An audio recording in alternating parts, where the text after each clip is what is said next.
Est-ce que vous aimeriez qu'il soit intégré en France? Le principe même de l'intégration, est-ce que vous êtes pour, est-ce que vous êtes contre? Je n'appellerais même pas cela l'intégration.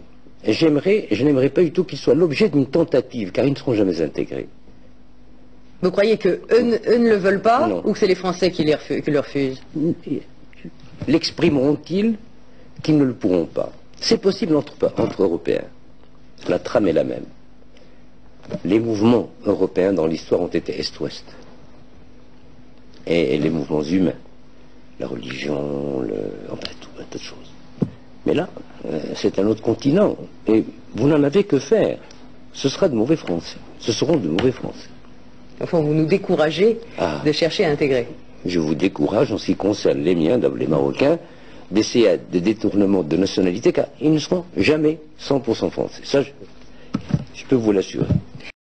Quand il y a des incompréhensions entre des Français et des Marocains, il y a toujours des incompréhensions à un certain moment.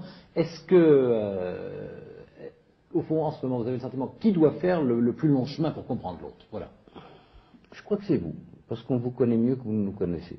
C'est-à-dire, vous n'êtes pas allé sur les bancs d'une école marocaine, tandis que nous sommes allés, non pas sur les bancs d'une école française, mais on a eu des professeurs français.